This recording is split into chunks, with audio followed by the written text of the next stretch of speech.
Ma buongiorno amici e benvenuti su questo nuovo video. Siccome siete stati bravissimi e avete messo oltre 1000 like allo scorso video in meno di una settimana, come promesso ho deciso di portarvi un confronto tra due giri buoni sia mio che di Giovanni nella pista di Moncalieri dove si era tenuta la sfida della settimana scorsa. Purtroppo però non sono riuscito a registrare il giro best, il best lap, il giro migliore di Giovanni e quindi vi dovete accontentare di un giro di 2 decimini più lento nel quale però si possono trarre comunque spunti molto interessanti. Prima di cominciare con il video però volevo ringraziare tutti i miei Patreons per tutto il supporto che mi avete dato fino adesso e che continuate a darmi. Il vostro aiuto è fondamentale, ogni piccolo contributo dà una mano enorme a questo canale e continua a garantire la produzione di questi video. E se anche voi che non ci siete ancora volete approfondire di più, magari trovare alcune delle news che do in diretta sulla mia pagina Patreon, potete farlo al sito www.patreon.com/gaba380 oppure andando qui sotto nei link in descrizione.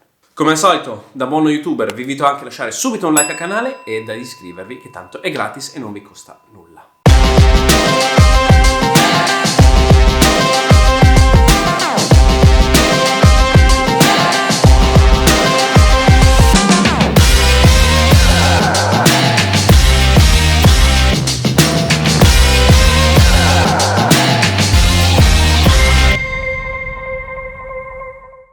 Bene, partiamo subito da una delle cose più importanti di questo video. Questa pista, che vedete spesso nei miei video, è caratterizzata da un asfalto non troppo uniforme, dove ci sono spesso degli avvallamenti e nel caso di curva 1 uno scollinamento molto importante. I piloti più esperti, come in questo caso Giovanni, riescono a sfruttare queste piccole asperità dell'asfalto per fare la differenza su tutti gli altri. Partiamo infatti subito con la comparazione, partendo proprio da curva 1 e vi faccio subito vedere i modi diversi in cui sia io che Giovanni affrontiamo questo primo curvone a sinistra.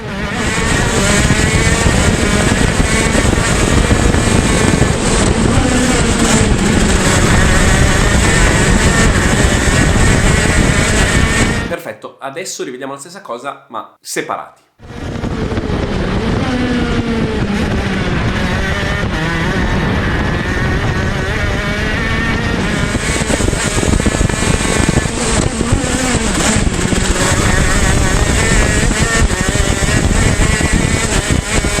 Come avrete potuto notare, io lascio il gas prima del salto, facendo iniziare a rallentare il go-kart subito prima dello scollinamento. Scalo dolcemente le marce per non farlo innervosire e poi imposto la curva.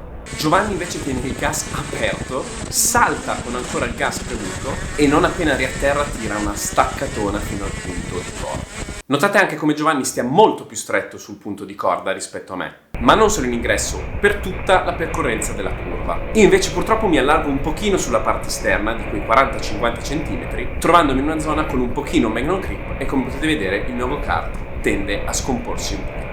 Per quanto riguarda il salto, so bene quello che dovrei fare, ovvero fare come Giovanni. Purtroppo sia la mia esperienza e che mi cago un po' addosso, ma anche il fatto che il go-kart non sia il mio e che ho paura di fare un sacco di danni, la faccio nella maniera non corretta. Sicuramente un punto su cui in futuro dovrò migliorare. Anche se diciamo che questi salti sono solamente sulla pista di Moncalieri e sono una particolarità molto rara sulle piste di go-kart. Morale della favola, al termine di curva 1 io sono già in ritardo di 1,2 decimi di secondo. Ma adesso riallineiamo tutto e andiamo a vedere curva 2. Fondamentalmente per fare bene questa curva, che forse è l'unica un pochettino più simile a quella delle curve tradizionali, come ad esempio un tornante di Castelletto, bisogna effettuare una staccata decisa e potente. Si arriva al punto di frenata a circa 130 km/h e si pesta sul freno scalando 4 marce.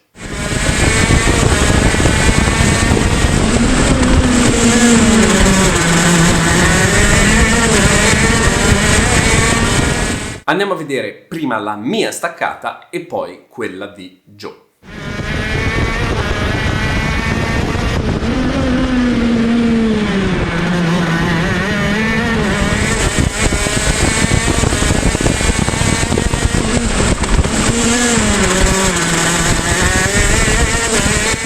Ora, sembrano quasi uguali, ma se andiamo ad analizzarle in slow motion possiamo notare alcune differenze. Qui inizia la mia staccata. Giovanni invece frena mezzo decimo di secondo dopo. Direte voi, beh, è quasi uguale. No, infatti a 130 km/h, che sono circa 36 metri al secondo, in quel mezzo decimo vengono percorsi 2 metri. Quindi Giovanni frena dopo di me con una staccata molto più aggressiva. Frena anche più forte e riesce a inserire il go-kart leggermente prima di me, riuscendo ad utilizzare più coldolo rispetto a me. Il suo raggio di curva è quindi minore, cosa che probabilmente su monomarcia sarebbe penalizzante, ma a bordo del KZ, quindi il kart a marce, si ha a disposizione abbastanza potenza da riuscirci a guadagnare qualcosa. Questo anche perché, sebbene il raggio di curva sia minore e probabilmente si porta meno velocità sul punto di corda, con la potenza del KZ si riesce ad uscire molto più velocemente e il fatto che si percorra meno strada ci dà un vantaggio di tempo. Di fatto però in curva 2 non sono stato penalizzato troppo. E infatti in questa curva ho pagato solo 3 centesimi di secondo, portando il distacco a 1,5 decimi.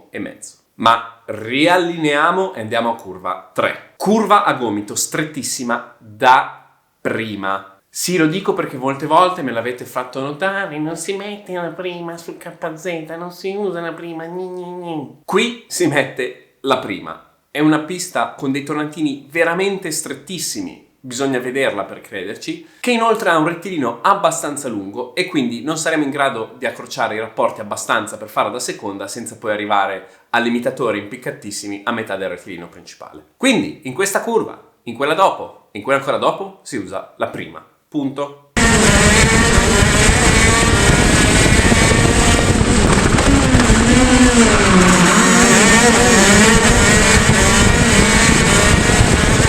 Altra staccatona importante quindi, che in questo caso però è avvenuta pressoché simile. Giovanni frena circa 30-40 cm dopo, ma per tutta la fase di impostazione non ci sono particolari differenze. La vera differenza qui la fa invece l'applicazione del gas sul punto di corda. Giovanni attacca sul pedale simpatico molto prima di me e in maniera molto più progressiva. Il kart scorre bene per tutto il tornante e Giovanni si ritrova a volante dritto molto prima di me.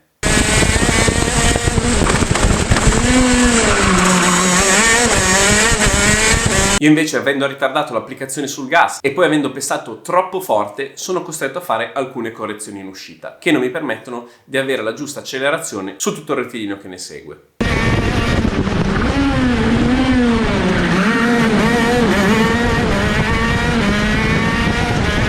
Questa combinazione di errori mi porta a pagare un altro mezzo decimo di secondo. Per adesso differenza totale 2 decimi. Andiamo adesso a vedere la parte finale della pista. 2 tornantini strettissimi in rapida successione, prima a sinistra e poi a destra. Nei 2 tornantini è importante stare stretti al punto di corda e aprire il gas il prima possibile.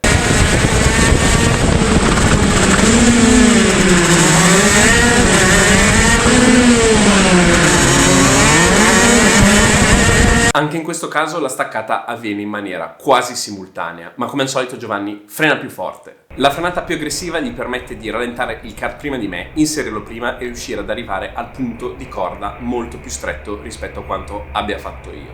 Guardate la differenza di distanza tra il mio kart e quello di Giovanni rispetto al muro di gomma.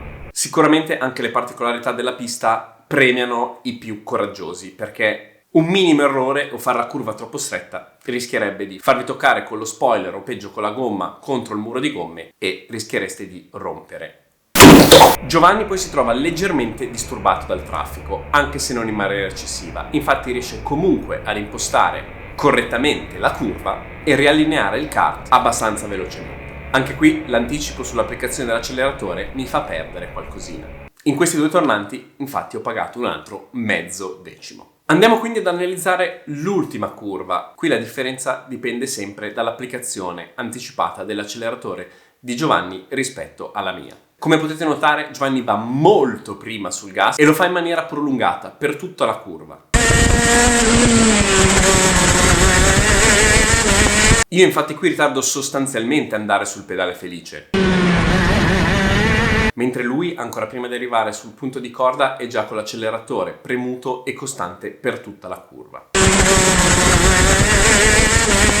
Questo gli permette di portare su tutto il rettilineo velocità aggiuntiva che alla fine del giro, sommato al distacco che in precedenza già avevo, porta alla fine a un distacco complessivo di quasi mezzo secondo. Sicuramente da questo video ho tratto molti spunti su come migliorare la mia guida, ovvero staccare molto più forte. Ho comunque notato che l'applicazione della frenata non è troppo anticipata, però è proprio la forza con la quale vado a premere sul freno che non mi consente di permettere di rallentare il kart abbastanza e di portarlo bello frenato fino al punto di corda. Quindi sicuramente una cosa su cui posso migliorare. Secondariamente devo essere sicuramente più pronto sull'acceleratore. Io aspetto sempre che il kart sia quasi riallineato prima di andare sul gas, invece di aiutarmi con una modulazione costante dell'acceleratore per fargli finire la parte finale della curva e farlo ruotare nella fase finale di. Comunque ragazzi, se questo tipo di video vi è piaciuto, fatemelo sapere nei commenti lasciando un bel like. Sarebbe magari divertente farlo anche con qualche pilota professionista che si mettesse a disposizione per fare un giro sul mio kart e confrontare i due diversi stili di guida tra me, che sono un amatore alle prime armi, e un pilota che comunque di gas ne dà tanto. Come detto, lasciate un bel like, iscrivetevi al canale e noi ci vediamo al prossimo video.